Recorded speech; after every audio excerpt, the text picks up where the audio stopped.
हाँ तो भाइयों, राम राम। कैसे हो आप सभी? उम्मीद करता हूँ बेहतर होंगे। हैं? और पढ़ाई वढ़ाई बढ़िया चल रही है? चलो उसको खींचो यार। अपने पिछले टॉपिक्स तो आपको पता होंगे ही, क्या थे? हैं? मेंसुरेशन 3D अपन कंप्लीट कर चुके थे। मेंसुरेशन 2D अपना चल रहा था, जिसके अंदर अपन ने त्रिभुज को कर लिया, आयत को कर लिया, वर्ग को कर लिया, समचतुर्भुज को कर दिया था। इसके ऊपर जितनी भी टाइप की प्रैक्टिस थी वो सारी अपन कंप्लीट कर चुके थे, है ना? लगभग 5-6 लेक्चर्स कर चुके थे। अब इसमें पार्ट 2 आया है। पार्ट 2 में क्या है, अपन कौन सी चीजें देखेंगे? देखो, उसमें एक टाइप पार्ट वो हो गया मेंसुरेशन 2D के अंदर, जिसके अंदर मोस्टली क्वेश्चंस आपको वहां से मिलेंगे। आयत से क्या है, रास्ते के ऊपर, बीच से, साइड से, चारों तरफ से, कहां से, अंदर से, बाहर से, आयत के एरिया के ऊपर, आयत को वर्ग के एरिया के बीच में कंपैरिजन करवा दिया, उस तरीके के क्वेश्चंस, ट्रायंगल के ऊपर क्वेश्चंस, बहुत सारे टाइप के क्वेश्चंस अपन ने करवाए हैं। लगभग 4-5 लेक्चर लग चुके हैं। इसका मतलब उसमें कुछ ना कुछ तो था, तभी तो अपन ने इतना मेहनत की है। अब दूसरी चीज आती है अपनी ये वाली। इसमें सबसे पहले आता है समांतर चतुर्भुज, जिसको अपन अच्छे से डीपली समझेंगे। ये लेक्चर अपना सिर्फ और सिर्फ बेसिक्स के लिए। इसमें अपन इनके बारे में कि ये चीजें उत्पत्ति कहां से हुई, इनके सूत्र किस तरीके से बने, भाई एक ही मकसद है अपना, कि समझना है। आगे चीजें अपने आप होती जाएंगी, ठीक है? समांतर चतुर्भुज, समलंब चतुर्भुज, वृत्त, वृत्तखंड या फिर त्रिज्याखंड और चाप, ठीक है? इनके ऊपर जितने भी, अर्धवृत्त भी एक और होगा, इनके ऊपर जिस टाइप की जो भी प्रॉब्लम्स बनती हैं वो बाद में डिस्कस करेंगे। सबसे पहले क्या डिस्कस करेंगे अपन? इसके बेसिक रूल्स, के रूल क्या है ना? चलो, अभी बाकी चीजें तो अपन मिटा सकते हैं, इनको मिटा लेते हैं। पहले इन दोनों को डिस्कस करेंगे, ठीक है? तो कोई दिक्कत नहीं है। चलो, नंबर है आपका। और हाँ भाई, जो नए हैं, जो नए जुड़े हैं और अगर लेक्चर देख रहे हैं, पसंद आ रहा है, तो यार लाइक शेयर सब्सक्राइब जरूर करो, है ना? ठीक है, चलो। नंबर 1 आता है क्या आपका?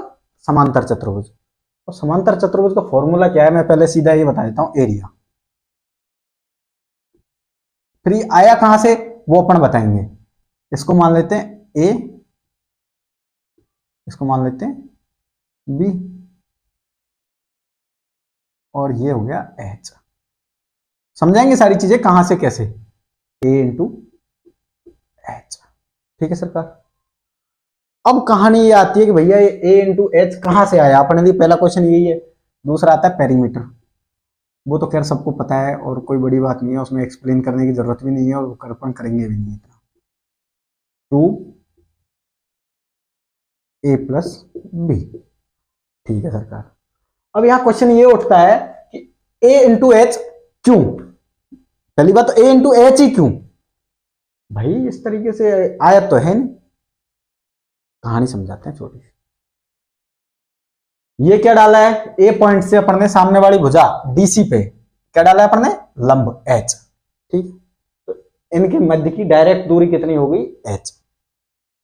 एक तो समांतर चतुर्भुज में आमने सामने की भुजाएं समांतर होती हैं, ये दोनों समांतर है और बराबर होती हैं, ये दोनों समांतर है और बराबर है। आमने सामने के कोण एक दूसरे के बराबर होते हैं, चारों कोणों का मान 360 डिग्री होता है।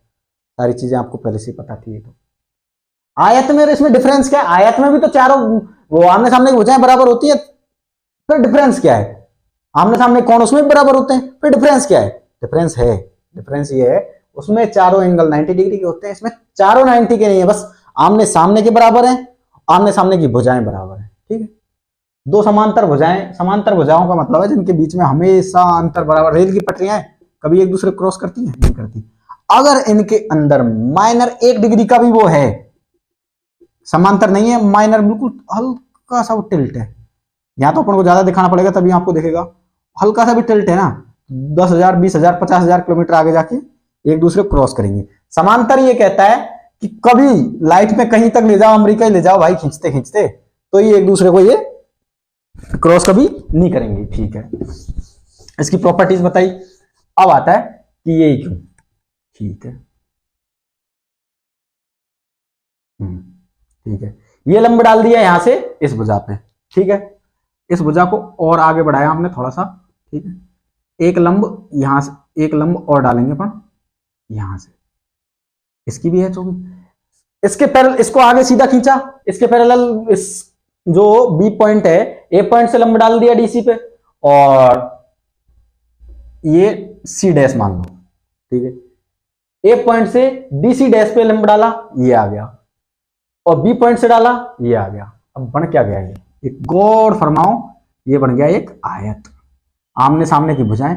अब लंब का क्या मतलब है, सामने वाली भुजा पे लंब डालने का मतलब 90 डिग्री का एंगल आना था। ये तो हो गया 90 भाई, ये भी हो गया और ये भी 90, ये 90, चलो वो रूल लगा लो दूसरा समांतर चतुर्भुज वाला, ये 90 है और ये भी 90, इसके सामने का ये 90 ऑटोमेटिक, इसके सामने का ये 90, चारों एंगल 90 डिग्री के, मतलब हो गया आयत।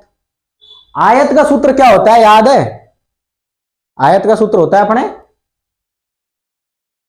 ए, और ये हो गया आपका क्या, ये ए थाई और ये बी थी, ये एच, तो ये इधर वाली एच। लंब डाला, लंब की हाइट कितनी होगी, एच, है ना।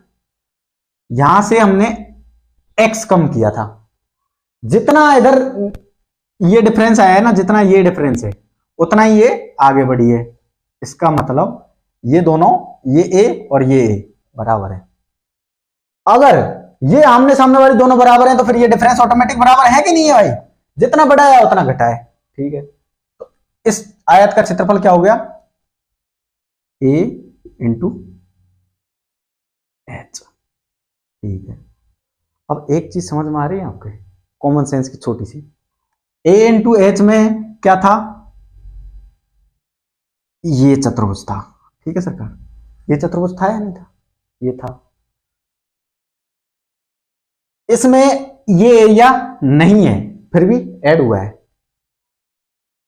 अपन ने लंब डाल के देखा तो ये समांतर चतुर्भुज के अंदर नहीं था, फिर भी अपन ने ऐड किया। और ये एक्स ये है तो ये भी एक्स है, ये एच है ये भी एच है, तो अब ये बी है तो ये भी है। अगर इसके बराबर ये एरिया इसका होगा तो इस क्षेत्र का एरिया प्लस इस क्षेत्र का एरिया समांतर चतुर्भुज का एरिया हो गया कि नहीं हो गया, समांतर चतुर्भुज का एरिया हो गया। इसका मतलब समांतर चतुर्भुज का एरिया ये वाला मान लो चाहे ये वाला मान लो, इन समांतर भुजाओं का मान लो चाहे ये आयत का निकाल रहे हैं, वो दोनों बराबर हैं, ठीक है, लंब से। इस तरीके से आई ये कहानी। अब समझ में आई, नहीं आई हो समझ में, एक बार दोबारा से रिपीट करना, बहुत डीपली अपन ने एक एक पॉइंट को अच्छे से क्लियर करके इसमें इनको सॉल्व किया है, ठीक है। ये वाला जो एरिया है इसके बराबर है, अगर इस टोटल का जितना है A D dash C dash और बी का जितना एरिया है उतना ही ए बी सी डी का हो जाएगा। क्यों, इधर ये एक्स्ट्रा ऐड किया अपन ने, उतना ही ये है जो अभी उसमें ऐड करना बाकी है ना। इसको हटाएंगे तो ये आ जाएगा, इसको हटाएंगे तो ये आ जाएगा। अगर इन दोनों का बराबर है तो या तो इसका देख लो या उसका देख लो, बराबर है। अब आपको इसको पता है कि आयत है, आयत का क्या हो जाएगा, ए इंटू हाइट एच। कहानी क्लियर। इस तरीके से तो समांतर चतुर्भुज का एरिया आ गया। उसकी एक छोटी मोटी चीजें और हैं जो अपन क्वेश्चन सॉल्व करेंगे उस टाइम पे देखेंगे। अब सेम टाइप की प्रॉब्लम आती है, अब नंबर 2 पे आती है चीज, समलंब चतुर्भुज, ठीक है सरकार। समलंब चतुर्भुज का भी एरिया वही सेम बताते हैं, 1/2 समांतर भुजाओं का योगफल। इसमें दो भुजाएं तो समांतर हैं, बीसी और एबी, बट एडी और बीसी समांतर नहीं है, क्योंकि इनको आगे बढ़ाएंगे ये काटेंगे एक दूसरे को, नहीं है ना, ठीक है। ये दोनों को आगे बढ़ा लो कितना भी, एक दूसरे को नहीं काटेंगे, ठीक। समांतर भुजाओं का योगफल ए बी और इसको मान लेते हैं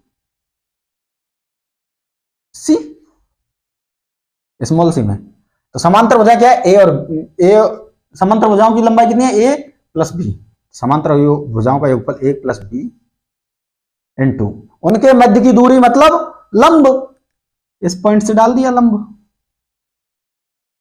ये क्या हो एच मान लिया इनटू एच।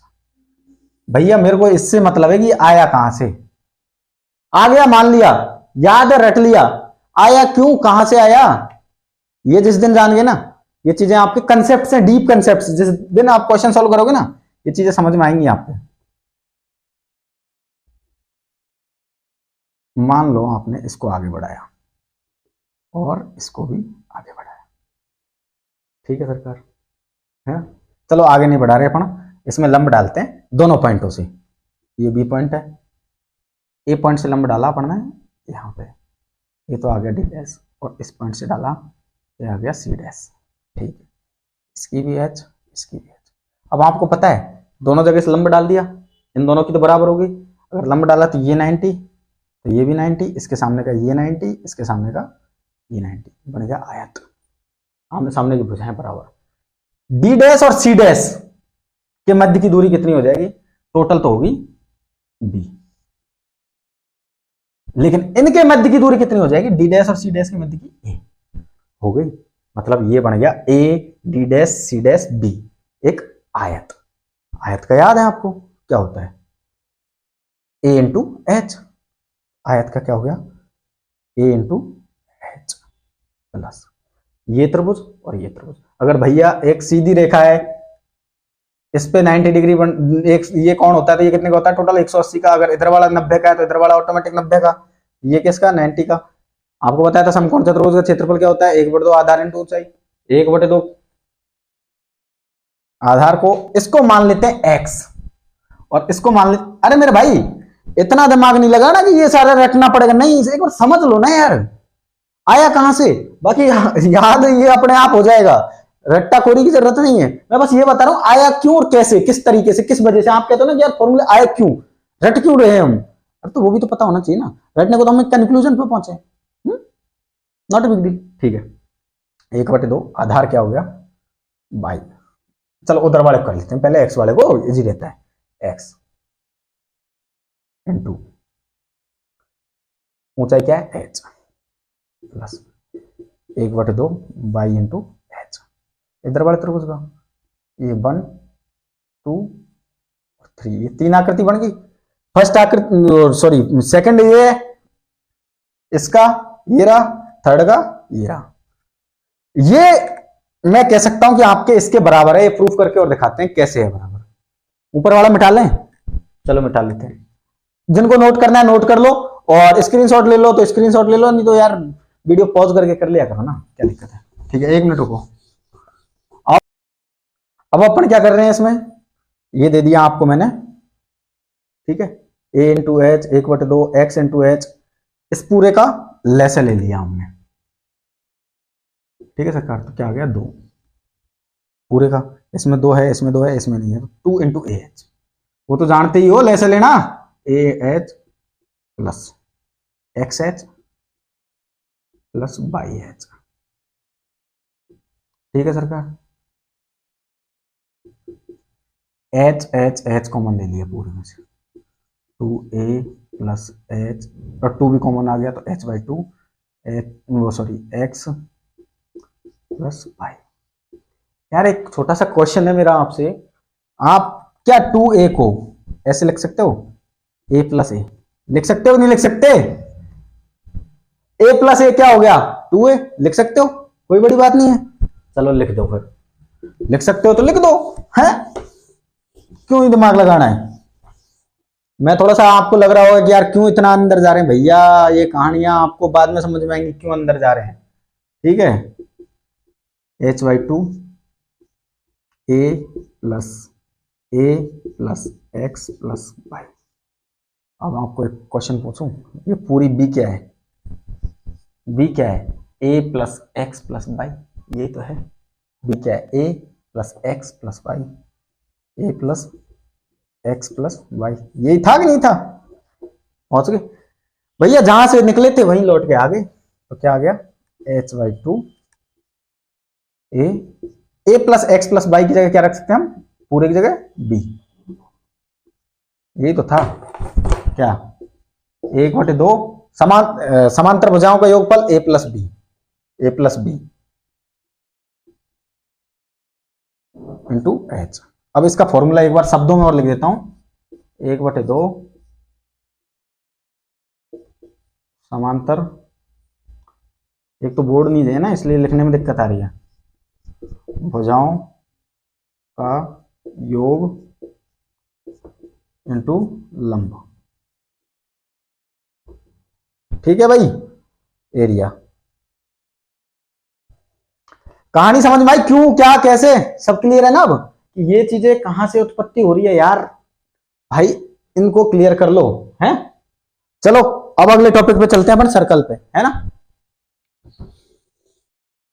हाँ तो दोस्तों, अभी तक जिन्होंने लाइक शेयर सब्सक्राइब नहीं किया वो जरूर करें अब, ठीक है यार। क्लास में मजा आ रहा है तो फिर करो, क्वेश्चन सॉल्व करते हैं ना, सारी चीजें एक्सप्लेन होती जाती हैं, सारी चीजें समझ में आती जाती हैं, सारा कंफ्यूजन क्लियर होता जाता है। अब नंबर 3 आता है अपना व्रत है। व्रत की तो यार क्या ही बतानी है, 2 चीजें हैं आपको पता है, वो भी फिक्स चीजें हैं कि ठीक है भाई, इस पे क्वेश्चन अलग अलग टाइप के आएंगे, वो वहां समझ में आएंगे आपके। इसका एरिया क्या है, पाई आर स्क्वायर, ठीक है। क्षेत्रफल तो हो गया पाई आर स्क्वायर, और परिधि पेरीमीटर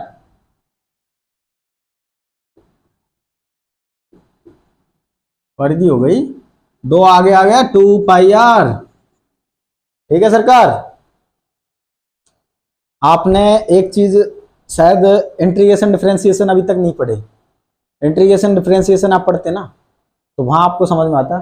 इसका अपन ने क्या किया है, differentiation D by D R से, डी बाई डी आर से किया तो घात आगे आ गई 2 पाई आर हो गया, लेकिन उतना समझने की उन चीजों की जरूरत नहीं है।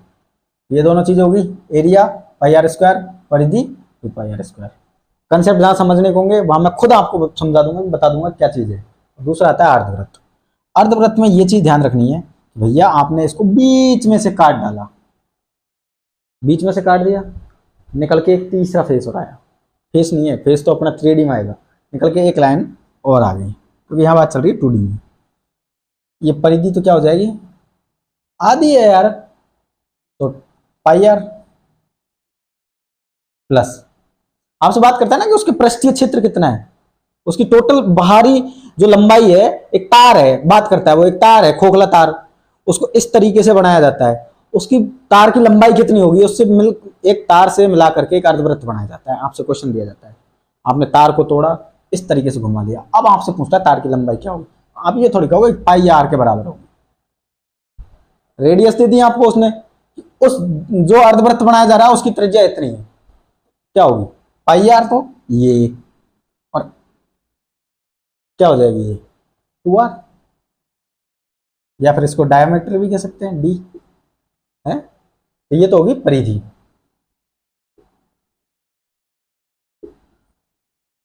ये क्या होगी परिधि, 2 का भाग दे दिया, आधी कर दी, तो ये होगी pi r plus r 2r। Simple से यार, डायग्राम देख के समझो ना, बात खत्म। एरिया क्या हो जाएगा, इस टोटल का आधा कर दो ना, पाई आर स्क्वायर था, पाई आर स्क्वायर बाई 2। अगर वो बात करता 1/4 की, ये इतना सा एरिया है, इसका एरिया क्या होगा पाई आर स्क्वायर बाई 4, परिधि की बात करता है तो pi r by 2, pi r by 2 हो जाएगा, और फिर इसकी और बात कर लेगा पाई आर बाई 2 प्लस 2r, बात खत्म।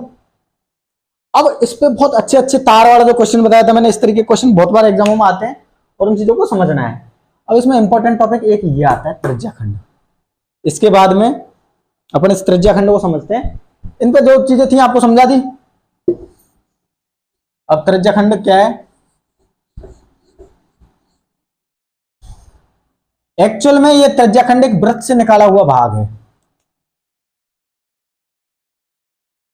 ये कितना भी हो सकता है, ये अर्धवृत्त के बराबर भी हो सकता है, एक चौथाई वृत्त के बराबर भी हो सकता है, या फिर हमें नहीं पता कि ये कितना भी, आप वृत्त के कोई भी एक काट के 2 त्रिज्याओं के द्वारा काट करके जो भाग बनाया जाता है उसे त्रिज्याखंड कहते हैं। तो ये 2 त्रिज्याओं के द्वारा तो काट के बनाया गया, तो ये भी तो त्रिज्याखंड है भाई। ये अगर एक चौथाई लेते हैं, ये भी त्रिज्याखंड है और ये भी त्रिज्याखंड है। अब इस चीज को अपन तीनों पे एक्सप्लेन करके और इंप्लीमेंट करके देखेंगे। पूरे वृत्त का क्या होता है, एरिया पाई आर स्क्वायर। पूरे वृत्त के किसी एक बिंदु पे टोटल एंगल कितने डिग्री का होता है, 360 डिग्री का, है ना। आपसे एक चीज कहते हैं कि भैया एक टोकरी में 10 एप्पल रखे हैं, एक एप्पल उठा लिया तो अब कितना हिस्सा बचा है, तो आप क्या करोगे 9/10 बचा, कितना बचा 9/10। और मैं कहता हूं कि आपने कितना हिस्सा निकाल लिया, तो आप कहोगे 1/10 हिस्सा निकाल लिया, यही तो कहोगे, वही बड़ी बात है। तो ये सर्कल था 360, इसमें से ये एंगल जितना है वो अपन ने निकाल लिया, इस सर्कल में से 360 में से कितना हिस्सा निकाल लिया, थीटा के बराबर, थीटा बाई 360। तो सर्कल का तो क्या था pi r square into theta by 360।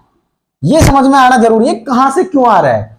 ये आ गया आपका एरिया, इसको अपन लिख सकते हैं पाई आर स्क्वायर थीटा अपॉन 360। जहां कंसेप्ट से चीज निकल के आ रही है ना वहां समझना जरूर। वृत्त का क्या था, पाई आर स्क्वायर, उसमें से थीटा एंगल के बराबर टोटल 360, थीटा के बराबर बाहर निकल गया 360 में से, तो थीटा बटे 360। ठीक है, अब इसको अप्लाई करके देखो आप, इस पे कितना एंगल निकल गया भैया 360 में से, 180 है ना, 180 निकल गया कि नहीं निकल गया।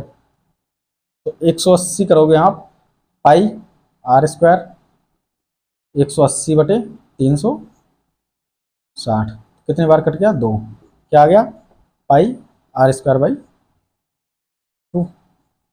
अर्धवृत्त का क्षेत्रफल यही तो था, मतलब ये भी त्रिज्याखंड है, साबित हो गया। अब आता है वो 1/4 वाले की, उसमें कितना था ये 90 डिग्री, कितना है 90 डिग्री, 90 बटे 360, 1/4, तो वही तो था पाई आर स्क्वायर बाई 4। मतलब कहानी आपके समझ में आ गई है कि ये कैसे क्यों है। अब एक चीज और छोटी सी आती है अब इसकी, अब आपने यार एरिया की बात कर ली, परिधि की बात ही नहीं की। परिधि,